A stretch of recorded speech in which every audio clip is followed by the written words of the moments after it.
গুরুর বিষ্ণু গুরুদেব মহেশ্বর গুরুদেব পরম ব্রহ্ম তস্मै শ্রী গুরবে নমঃ। ओम अखंड मंडलकारं व्यक्तं जन चराचरं तत्पदं दर्शितं येन तस्मै श्री गुरवे नमः। अज्ञानतिमिरन्धस्य ज्ञानाञ्जनशलाकया चक्षुरुन्मीलितं येन तस्मै श्री गुरवे नमः। जन्मात्र जातं जगत सर्वं यस्मिन् विलीयते जनिरं धारयते चैव तस्मै श्री गुरवे नमः। मान्नत श्री जगन्नाथ मदिगुरु श्री जगद्गुरु ममात्मा सर्वभूतात्मा तस्मै श्री गुरवे नमः। सच्चिदानंद रूपाय कृष्णाय परमात्मने नमो वेदांत वेद गुरुवे ब्रह्म साक्षिणे ब्रह्मानंदं परमशिवं केवलं ज्ञानमूर्ति वन्दातीतं गगनसदृशं तत्त्वमस्यादिलक्षणम् एकं नित्यं विमलचलं सर्वदिशक्षिभूतनं भवातीतं द्विगुणं रहितं सद्गुरुं नमामि। ॐ सद्गुरुं नमामि। ॐ सद्गुरुं नमामि।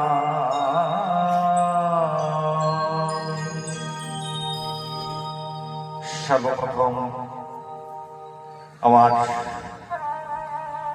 শান্তি করে রাখার চরণে কোটি কোটি প্রণতি নিবেদন করি এবং প্রার্থনা করি আর যুগান্তরে শেষে হরিনামৃত কথায় আসন গ্রহণ করো। তৎপর্যার সদ্গুরুদেব ভগবানকে আমি আহ্বান করছি আপনি হৃদয় মন্দিরে বসে হরিকথা কৃষ্ণ কথা ভগবত কথা আলোচনা করো। স্থান দেবতা নগর দেবতা বাস দেবতা যজ্ঞ রক্ষ কিন্নর ভূত পিচাস কীট পতঙ্গ ধূলিকণা সবাইকে সাদর নিমন্ত্রণ আজকের হরিলীলামৃত কথায় এবং হরিলীলামৃতের ছত্র ছায়ায় যত হরিভক্ত কৃষ্ণ ভক্ত গৌর ভক্ত আছেন তাদের রাধার চরণে অবনত কোটি কোটি ধন্যবাদ। শুনেছি শাস্ত্রে বলে সাধুগুরুর কৃপা হলে পরে পঙ্গুগুলি লঙ্ঘন করিবারে সক্ষম হয়, বোবাই কথা বলতে পারে। তাই আপনারা সাধু সজ্জন আছেন যারা আমার প্রতি কৃপা দৃষ্টি রাখবেন, তারা আশীর্বাদ করবেন এই অধমের মাথায়। আপনাদের আশীর্বাদ ধার্য করে আমার বাকি জীবনটা যেন হরি কথা কৃষ্ণ কথা ভাগবত কথা বিতর্কে অতিবাহিত হয়ে যায় এই প্রার্থনা রাখি আপনাদের রাঙা পায়। ঈশ্বর যদি কোনোদিন আমাকে পুনরায় আবার এই ধরাধামে পাঠায়, যেন কোনো হরি ভক্ত কৃষ্ণ ভক্ত গৌর ভক্ত পায়ের কর্তে জন্ম দিয়ে আপনাদের মতো হরি ভক্ত কৃষ্ণ ভক্ত গৌর ভক্ত চরণ ধুলিতে যেন ঠাকুর আমাকে বঞ্চিত করে না এই কামনা করি। অন্য কোনো কামনা হতে যে কটা দিন প্রভু সুন্দর আমাকে ধরাধামে রাখে, যেন এই হরি কথা নিয়ে যেন হরি ভক্তের ধারে ধারে আমি যেতে পারি, আর কোনো বাসনা নিয়ে আসে। সীমিত সময় এক দিবসীয় হরি কথা ভিতরে আমরা প্রবেশ করছি। আসল কর্তৃপক্ষ তরফ থেকে একটা প্রস্তাব দিয়েছিল ওই দিন আমাদেরকে যে আমার হরিলীলামৃত গ্রন্থ আমার তারক রসরাজ লিখেছেন কি অমৃত ভান্ডার এই জগতে দিয়ে গেছেন, আজ তার কিঞ্চিত রস আস্বাদন করবো। আমার মতো একজন নরধম, আমি যোগ্যতা নেই আমার হরিলীলামৃত কথা বলার, তথাপি আপনারা অধিকার দিয়েছেন, তাই অধিকার নিয়ে বসেছে। কথা বলতে বলতে আমার অসংখ্য ভুল ত্রুটি হতে পারে, সন্তান কেন পুত্র কেন বন্ধু কেন ভাই কেন জায়গা দেবেন যার যার রাঙা পায়। ভক্তের কৃপা হলে নাকি ভগবানের কৃপা হয়। তাই তার কারণ কি জানেন? আমি ছোট্ট একটা কথা বলেই প্রবেশ করছি হরি ধাম ভিতরে। একজন বড় কষ্ট পাচ্ছে, বুঝলেন, রোগাগ্রস্ত অবস্থায়। আমার গুরুচরণ ঠাকুর সভা করে বসে আছেন। সবার পরিশেষে সবাইকে ডাক দিয়ে তাকে বলছে, ওরে আমার পরম দয়াল গুরুচরণ ঠাকুর এসেছি, তুই এখনো বসে আছিস, কি করবো? বলে, যা না, তুই ঠাকুরের কাছে তুই চরণ ধরে প্রার্থনা কর যে ঠাকুর আমাকে তুমি একটু মুক্ত করে দাও, আমাকে একটু ভালো করে দাও, আমি যে কটা দিন ধরা ধরে থাকি যেন হরি গুণাগুণ করে যেতে পারি। ঠাকুর যা না। যখন আস্তে আস্তে আস্তে আস্তে আমার ঠাকুর গুরুচরণ ঠাকুরের রাতুল চরণে গিয়ে পৌঁছালেন, ডাক দিয়ে আমার গুরুচরণ ঠাকুর বললো, কি রে? বলে, ঠাকুর আমাকে একটু কৃপা করো, আমাকে একটু ভালো করে দাও, আমাকে একটু আশীর্বাদ করো। বলে, তোকে আমি ভালো করতে পারি, তোকে 60 দিন খাটনি দিতে হবে, পারবি? তার যা পরিস্থিতি, সে খাটনি দেওয়ার মতো নেই। 60 জন ভক্ত উঠে দাঁড়িয়ে আমার গুরুচরণ ঠাকুরকে বলছে, ঠাকুর এর হয়ে যদি আমরা 60 জন ভক্ত খাটনি দিই। আমার গুরুচরণ ঠাকুর বলছে, যদি খাটনি দিস, আমি ওকে কৃপা করলাম, ভক্তের কৃপা হলে ভগবানের কৃপা হয়, আমি ওকে কৃপা নিয়ে গেলাম, আমি ওকে কৃপা করলাম।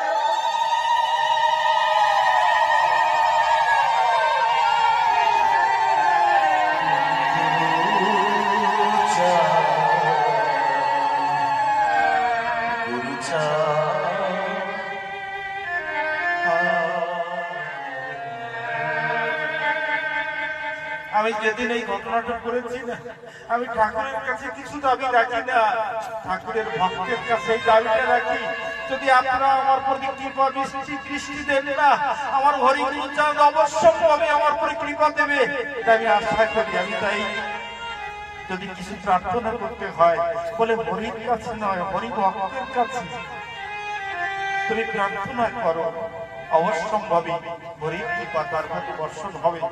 তাই আপনারা জানালে এখানে উপস্থিত রয়েছে, আমি আপনাদের রাতুল চরণে প্রার্থনা করি, আমি হরির চরণে নয়, কেননা আপনারা যদি কৃপা করেন অবশ্যম্ভাবী আমার হরি আমাকে কৃপা করবে, এটা আমার ধারণা আছে, আমার ধ্যানে আছে।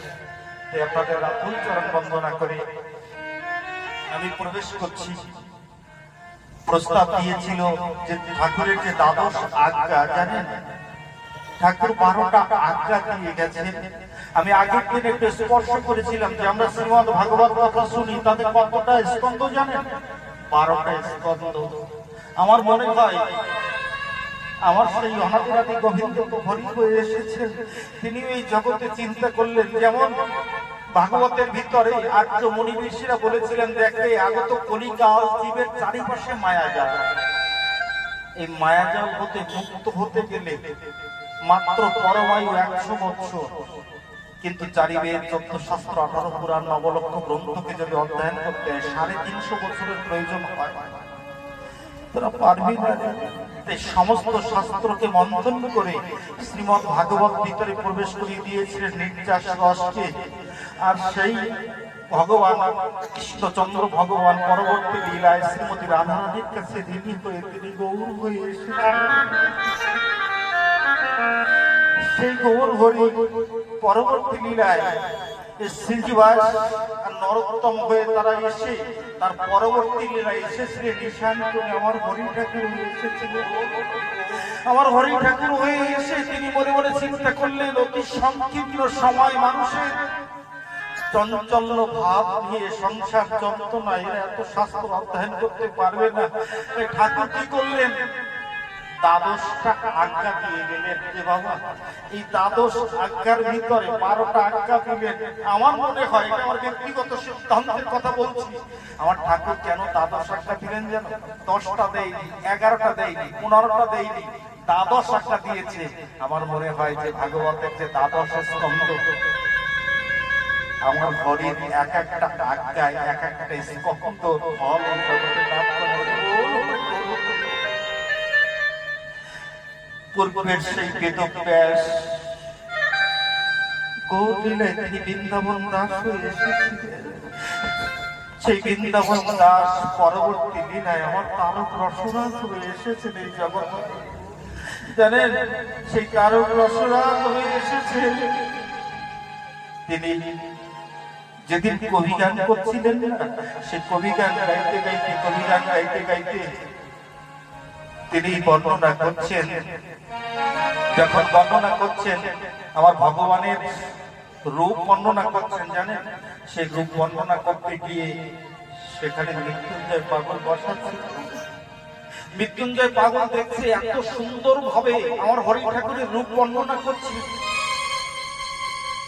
নিরহ নিঠুর নিস্তব্ধ হয়ে সেই আসরের সবাই আবার তারক রসরাজের সেই রূপ বর্ণনার কথা শ্রবণ করছে। শ্রবণ করার পরে যখন গান হয়ে গেল, কবি গান হয়ে গেল, আস্তে তারক রসরাজকে ডাক দিয়ে বলছে, বাবা তুমি এত সময় যে রূপ বর্ণনা করলে, তুমি সেই রূপকে দেখেছো কোনোদিন? বলেন না, আমি কোনোদিন দেখি। তাহলে তুমি যে বর্ণনা করলে, বলে আমি ভাগবত থেকে করে অধ্যয়ন করে আমি সেই রূপ বর্ণনা করেছি। আচ্ছা ভাবুন না, এখানে যে বর্ণনা আমি করবো আজ আপনাদের সম্মুখে, যে হরি লীলামৃতের কথা তুলে ধরবো আপনাদের কাছে, পরম্পরা ভাবে সুন্দর ভাবে বিশ্লেষণ করে আপনাদের সান্নিধ্যে আমি উপস্থাপনা করছি। যদি সেই ঠাকুরকে যদি সাক্ষাৎ দেখা যায়, কত মনোময় মুগ্ধকর হয়ে যায়। তারকে ডাক দিয়ে বললো, তারক তাহলে তুমি শাস্ত্র অধ্যয়ন করে তাই বর্ণনা করছো না? বলে হ্যাঁ। বলে তাকে যদি আমি তোমাকে একটু দেখিয়ে দিই? বলে দেখিয়ে দিবেন? বলে হ্যাঁ। বলে কৃপা করে একটু দেখান না, কোথায়? বলে এসো আমার সঙ্গে। তারক রসরাজের হাতটা ধরে আস্তে আস্তে নিয়ে গেলেন ওরাকান্দি ধামে। যখন ওরাকান্দি ধামে নিয়ে গেলেন, ওরাকান্দি ধামে নিয়ে যাওয়ার পরে আমার হরি ঠাকুর বাহুযুগল সুন্দর করে আসনে বিরাজমান হয়ে আছে। জানেন, সেই আসনে বিরাজমান হয়ে আছেন যখন, আজ তারক রসরাজ অদূর হতে খুশি। মৃত্যুঞ্জয় পাগল বলছে, তুমি দেখো দেখো আমার ঠাকুরকে, তুমি যে যে রূপ বর্ণনা করেছো আমার ঠাকুরের ভিতরে, তাই তুমি পাও কিনা। যখন তিনি বললেন, তখন তিনি দর্শন করছেন আমার হরি ঠাকুরকে। আমার হরি ঠাকুর কি করলেন জানেন? আমার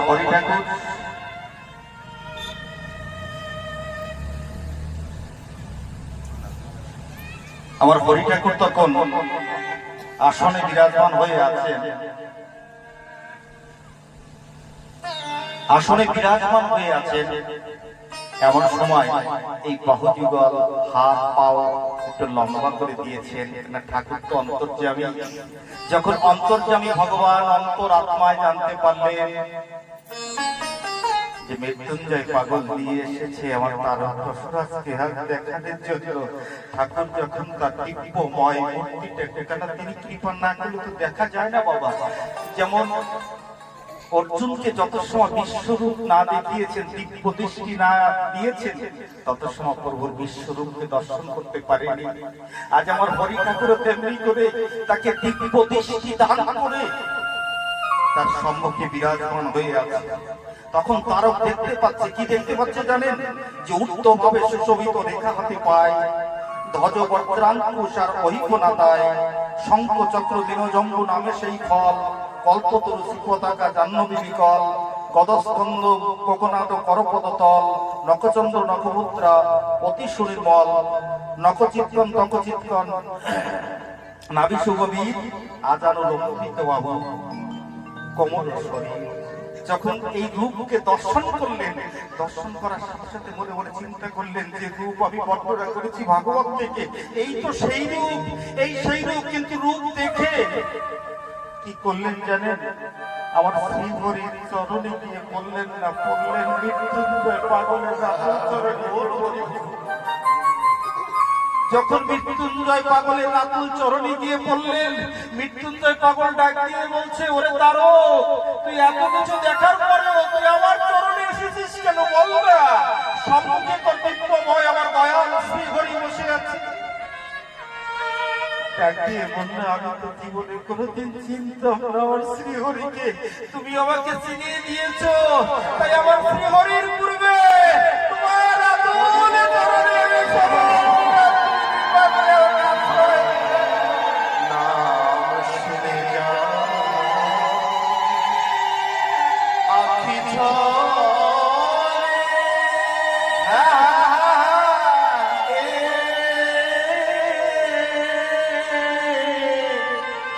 না জানিসে মানুষ কেমন উতারে পেলে পরে জন্মের মতো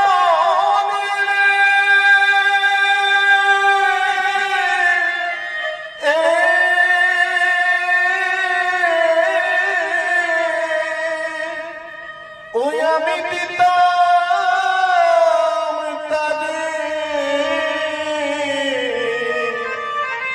এই জীবন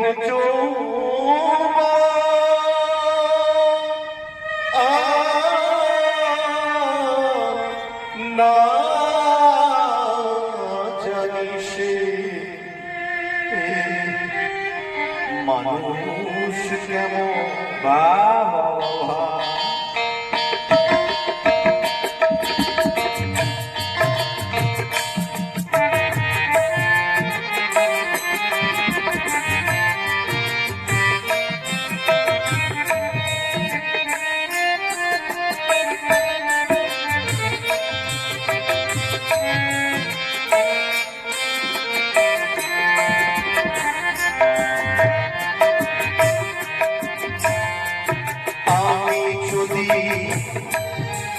তারে দেখি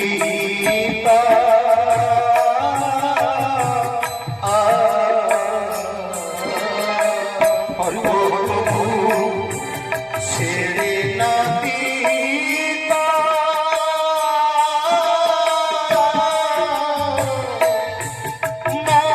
প্রাণ দিয়ে তারে হৃদয়ে রাখি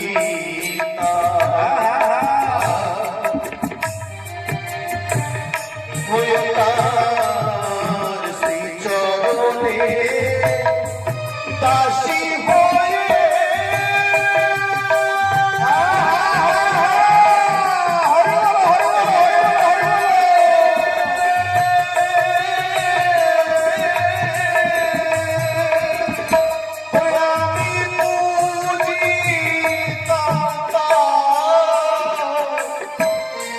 ওই যুগল জন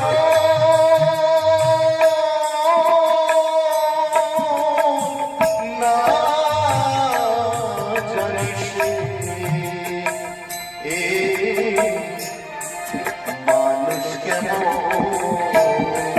নাম শুনে যা আখি ঝরে না জানিসে মানুষ কেমন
প্রাণ চূড়া আহারে আমার বন্ধু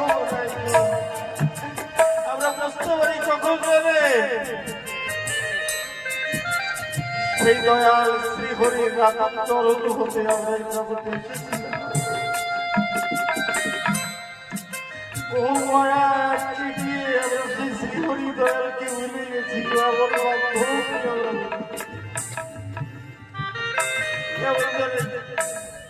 বাবার হাতটা ধরে ছোট্ট ছেলে একটা বড় মেলায় ঘুরতে গেছে হাত বসে ছেলেটা হারিয়ে গেছে কান্না করছে হা হা করে হাউ হাউ করে বাবা বাবা বলে ক্রন্দন করছে বাবাকে খুঁজে পাচ্ছে না একটা দোকানের সম্মুখে গিয়ে যখন হাজির হয়েছে দোকানদার ডাক দিয়ে বলছে খোকা কাঁদছিস কেন বলে আমার বাবা হারিয়ে গেছে বলে তোর বাবা হারিয়ে যায়নি তোর বাবা এই হাট ছেড়ে এই বাজার ছেড়ে তোর বাবা হারিয়ে যায়নি তুই হারিয়ে গেছিস একটা কাজ কর বাবা এই দোকানের সামনে বসে বাবা বাবা বলে ক্রন্দন কর তোর বাবাকে পেয়ে সেই হরি পিতা তার কর্মতে এসেছিলাম এসে আমরা ভাবি যে আমার হরি হারিয়ে গেছে হরি হারিয়ে যায়নি হরি ঠিক আছে আমরা হারিয়ে গেছি সংসার মায়ায় আমরা হারিয়ে গেছি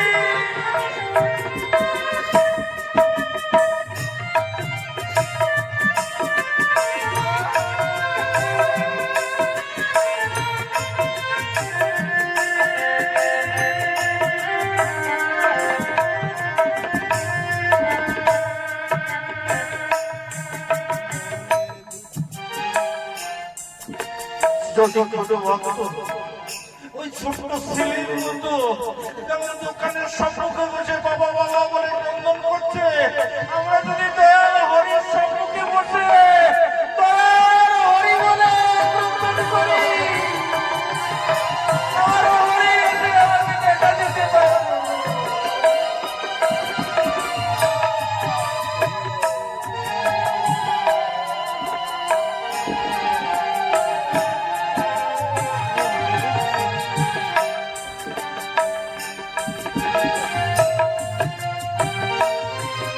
আর মনের দুঃখ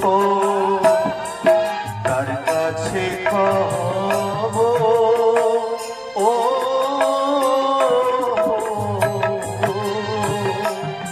কে আছে এমন বান্ধব ও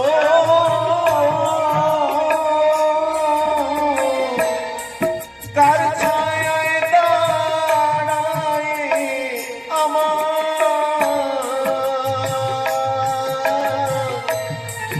এ প্রাণ চূড়া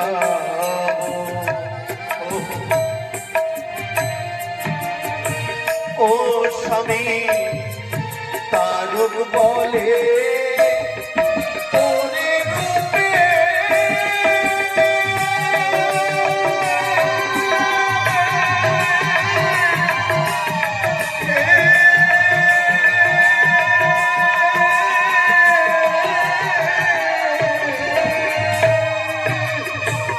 ওরে পাবি ওরা কান্দি মানুষ কত ও সবই তারক বলে ওরে রূপে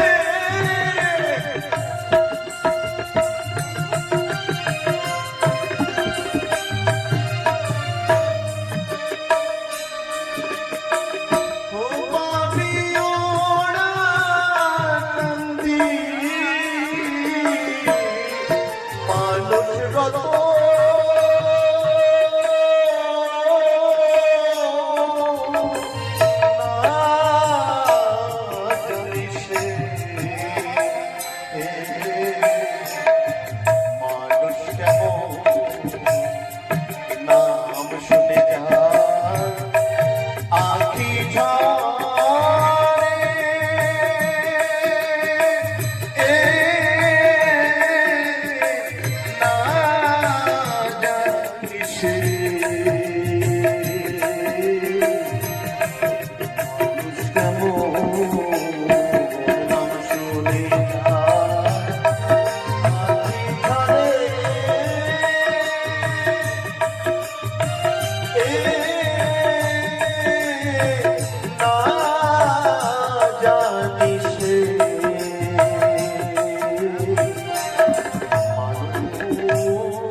হরি বল হরি বল। মানুষকেও যার নাম শুনলে পরে যে কথা করি বলে ভাবলে পরে যদি চোখে জল চলে আসে হৃদয় মধ্যে কেঁপে ওঠে, না জানি সেই মানুষটাকে কি জানতে পারলো জানেন কি? এইভাবে ভেবে তিনি জানতে পারলেন আমার তারক রসরা। সেদিন আমার দয়াল করে তারক রসরসকে বললো, তারকে যাকে ধরেছিস ধরার মতো ধর, যার চরণে মরেছিস মরার মতো ধর। এই যে মতোয়ার বাজারে ধরা মরা এই প্রথম শুরু হলো বাবা। আমার দয়াল হরির কাছে গেলে পরে আমার দয়াল হরি জগৎকে জানাবার জন্য আমার তারককর্তার মাধ্যম থেকে জগতে জানিয়ে দিলেন, যাকে ধরার মতো ধর আর যার চরণে মরেছিস মরার মতো ধর।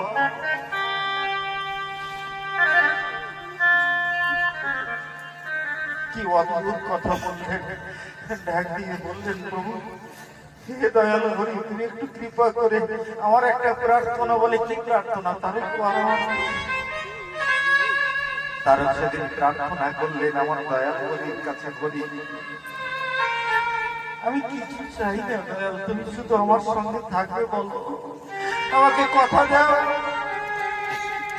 আমার দয়াল হরি তারক রসরাজকে ডাক দিয়ে বলল, একটা কাজ করিস, আমার একটা বাক্য ভেবে চলিস। বলে কি বাক্য?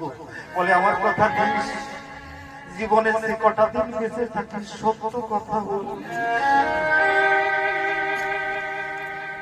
এই যে শিক্ষা বাবা, এই শিক্ষার মাধ্যম থেকে জানা যায় বাবা তোমার সাধন ভজন কতটুকু আছে কিনা আমার জানা নেই, আমরা কেউ জানতে পারি না। এমন কোনো মেশিন নেই যে কাউকে লাগালে পরে জানা যায় যে কতটা সাধন জগতে উন্নত হয়েছে। আমার দয়াল করি একটাই সূত্র দিলেন তারক রসরাজের মাধ্যম থেকে, তুই আজ থেকে আমার কথা জীবনে সত্য কথা বলবো। বাবা এই দ্বাদশ আজ্ঞার ভিতরে প্রথম শব্দটা কি বলতে পারেন? প্রথম আজ্ঞাটাই হচ্ছে সদা সত্য কথা বলবো। এই দেখেন প্রথম আমার তারক রসরাজকে জগতে দিলেন, যিনি আমার হরি ঠাকুরের সাক্ষাৎ লীলা লিপিবদ্ধ করলেন একমাত্র সত্যের বল। একমাত্র সত্যের বল দিয়ে আমি আপনাদের কাছে অনুরোধ করে যাব, আপনারা কতটা ভগবানকে ডাকছেন, কতটা আমার দয়ালকে ডাকছেন কিনা আমার জানা নেই। তবে যে কটা দিন আমরা তরাতলে থাকবো, তবে সত্যকে আশ্রয় করে থাকতে পারি। লীলামৃতে লিখেছে যে লইয়ে নিজ নারী ব্রহ্মচারী সচ্চরিত্র রবে, হাতে কাম মুখে নাম সদা তত্ত্ব কথা কথা। অনেকে আমাদের কাছে প্রশ্ন করে যে শুধু লীলামৃতে বলেছে না, শাস্ত্র গ্রন্থ ধর্ম কাকে বলে জানেন? একটু অদ্ভুত কথা বলে যাচ্ছে, শুনে যান। যদি ধর্ম রক্ষাতি, অর্থাৎ ধর্ম যদি রক্ষা করতে পারি, ধর্ম একদিন আমাকে রক্ষা করবে। তার একটা বাস্তব উদাহরণ কি জানেন? আপনাদের কাছে বলে যাই, যখন রামচন্দ্র ভগবান গেলেন ওই স্বর্ণ হরিণের পশ্চাতে ধাবিত হয়েছে, গিয়ে মারিচি যখন ডাক দিয়েছিলেন লক্ষণ লক্ষণ বলে প্রতারণা করেছিলেন, আমার মা জানকী দেবী ডাক দিয়ে বলল, লক্ষণ তোমার দাদা নিশ্চয়ই বিপদে পড়েছে, তুমি যাও তাকে রক্ষা করো। লক্ষণ ঠাকুর ডাক দিয়ে বললেন, মা দাদা কোনোদিন বিপদে পড়তে পারে না, তিনি আদেশ করে গেছেন তোমাকে দেখার দায়িত্ব আমার পরে শুকে গেছে, আমি তোমাকে ছেড়ে যেতে পারবো। মা সীতা দেবী কটূক্তি করার পরে মস্তক অবনত করে চোখের জল ছেড়ে দিয়ে লক্ষণ ঠাকুর বলল, মা তোমার আদেশ পালন করবার জন্য আমি যাচ্ছি, এবার একটা কাজ করো মা, আমি একটা গন্ডি দিয়ে যাচ্ছি, তুমি যেন এই গন্ডির বাইরে আমরা যতক্ষণ ফিরে না আসি তুমি এই গন্ডির বাইরে যাবে না, বলো কথা দাও। কথা দিলে আমি গন্ডির বাইরে যাব না। কিন্তু যখন চলে গেলেন লক্ষণ ঠাকুর এই সুযোগে যোগী বেশ ধারণ করে রাবণ এসেছিল তাকে হরণ করবার জন্য। আপনারা সবাই জানেন এই চরিত্র কথা, সবার মুখস্থ, কিন্তু এখান থেকে একটা তত্ত্ব, একটা সূত্র বের করে আমি আলোচনা করছি, সেটাই একটু জেনে। কেন মা সীতা তিনি কি জানেন না যে আমি গন্ডির বাইরে গেলে আমার বিপদ আসতে পারে? কিন্তু কেন গেলেন জানেন? শুধু ধর্মকে রক্ষা করার জন্য। কোন যোগী কোনো ভিক্ষু আমার বাড়ি থেকে যদি ফিরে যায়, বৈমুখ হয়ে চলে যায়, তাহলে ধর্ম নষ্ট হবে। তাই ধর্ম নষ্ট করলেন না, তিনি ধর্ম রক্ষা করার জন্য তিনি জগৎবাসীকে শিক্ষা দিয়ে গেলেন যে যত বড় বিপদ আসে আসুক, আমি তার সামনা করতে রাজি আছি, কিন্তু আমার জীবন থেকে যেন ধর্ম নষ্ট না হয়। তিনি যখন গণ্ডির বাইরে গেলেন, সঙ্গে সঙ্গে তাকে হরণ করে নিয়ে গেল। কেন বলছি জানেন? যদি ধর্ম রক্ষা করতে হয়, ধর্ম রক্ষা করবার জন্য যে কোনো পরিস্থিতিকে সম্মুখে রেখে আমাকে ধর্ম রক্ষা করতে হয়। আমরা কোনো পরিস্থিতি দেখলে পরে ধর্মকে পরিত্যাগ করে দিই, এটা সম্পূর্ণ ভুল। তার কারণ কি? ধর্ম তিনটে জিনিসের পরে দাঁড়িয়ে থাকে, শুনে যান। একটা হচ্ছে ধর্মীয় সাহিত্য, একটা হচ্ছে ধর্মীয় সংস্কৃতি, আর একটা হচ্ছে ধর্মীয় দর্শন। খুব মার্মিক কথা বলে যাচ্ছে। ধর্ম তিনটে সত্তার পরে দাঁড়িয়ে থাকে। একটা হচ্ছে ধর্মীয় সাহিত্য, যেমন আজ আমরা মতুয়া সম্প্রদায়ের কথা যদি আলোচনা করতে যাই, তাহলে আমাকে হরিমৃতের ভিতরে প্রবেশ করতে হবে, আমাকে হরিগুরুচাম চরিত্রের ভিতরে প্রবেশ করতে হবে, আমাকে হরি সংগীতের ভিতরে প্রবেশ করতে হবে, আমাকে মহাসংকীর্তনের ভিতরে প্রবেশ করতে হবে, আমাকে ভক্ত চরিত্রের ভিতরে প্রবেশ করতে হবে, সোনার মানুষ গোপাল সাধু সেই জীবনের ভিতরে আমাকে প্রবেশ করতে হবে। তার এটা হচ্ছে সাহিত্য, ধর্মীয় সাহিত্য বলে। আর ধর্মীয় সংস্কৃতি কি? সংস্কৃতি হচ্ছে প্রত্যেক বছর মহোৎসব করা, মহোৎসবে যাওয়া, হরিনাম সংকীর্তন করা, জয়ের ডাঙ্কা নিয়ে হাতে, হরি বললে রসনাতে লাগে না যাজ্ঞ ভজন, হরি বলা ভক্ত পাশে, কৃষ্ণ কালী ছুটে আসে, দিতে ভরে পেটির আলিঙ্গন। এক হরিনাম করলে পরে আর কিছু লাগে না। এই যে হরিনাম করা, এটা হচ্ছে ধর্মীয় সংস্কৃতি। আর ধর্মীয় দর্শন কোনটা? এই দর্শনের জায়গায় সব এক। মতুয়া সম্প্রদায় বলেন, বৈষ্ণব সম্প্রদায় বলেন, গৌড় সম্প্রদায় বলেন, কালী সম্প্রদায় বলেন, সব এক। যদি আপনারা মনে মনে করেন যে যদি সব এক আপনি বলে যাচ্ছেন, একটু প্রমাণ দিয়ে যান, তার প্রমাণটা দেবো আমি সত্য করে, এমন ভাবে যুক্ত করে আমি প্রমাণটা দিয়ে যাচ্ছি। যে কথা আমার হরি ঠাকুর তারক রসরাস্তে বলেছে, তারকে আমার কথা নিস, আজ থেকে সত্য কথা বলিস। এই যে সত্য কথা আমার হরি ঠাকুর শুধু বলেছে, আর কেউ বলেনি, সব জায়গায় বলেছে। আমি তার প্রমাণ দিয়ে যাচ্ছি। কেমন করে জানেন? যেমন হরি লীলামৃতার ভিতরে আমার তারক রসরাজ লিখেছেন, লয়ে নিজ নারী ব্রহ্মচারী, সত্য চরিত্র রবে, হাতে কাম মুখে নাম সদা, সত্য কথা কবে। এই যে সত্য কথা কবে, শুধু হরি লীলামৃতের ভিতরে সব জায়গায় একই কথা বলছে। যদি বলেন কেমন? যদি আমরা ভাগবতের ভিতরে যাই, ভাগবতে বলছে সত্যই পরম ধর্ম, সত্যই পরমান্তপ, সত্য মূলাঙ্কিয়া সব্বা, সত্য করণা। একমাত্র সত্যই পৌঁছে দিতে পারে পরম ব্রহ্মের কাছে। তাহলে আমার হরি লীলামৃতে যা লেখা আছে ভাগবত তাই আছে। শুধু তাই নয় বাবা, যদি মাতৃ সাধক ভবা বাংলার গান আপনি অধ্যয়ন করে থাকেন, মাতৃ সাধক ভবা বাংলা বলছে ঐতিহাসিক সত্য কথা এতে যদি হয় তোর মরণ, অমর কুলে রইবে গাথা।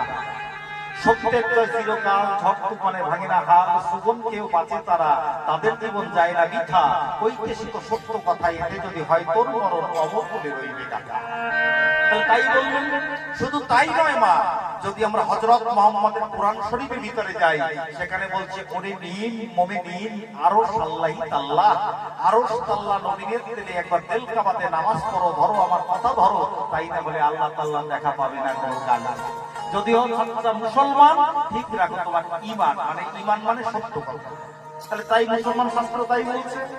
যদি আমরা বাইবেল শাস্ত্রে যাই, খ্রিস্টান ধর্মের ভিতরে যাই, সেখানে বাইবেল গ্রন্থের ভিতরে বলছে truth is god, god is truth, ঈশ্বরই সত্য, সত্য ঈশ্বর। তাহলে আপনারা ভেবে দেখুন, ভাগবত বলেন, হযরত মুহাম্মদের কোরআন শরীফ বলেন, বাইবেল বলেন, হরি লীলামৃত বলেন, মাতৃ সাধক বলেন, দর্শনের জায়গায় আলাদা আছে কি বাবা? বলুন আলাদা আছে কি? জোরে বলুন আলাদা আছে কি? নাই তো। তাহলে আমরা আলাদা ভাবি কেন? যদি ভেবে থাকি কেন ভাবি জানেন?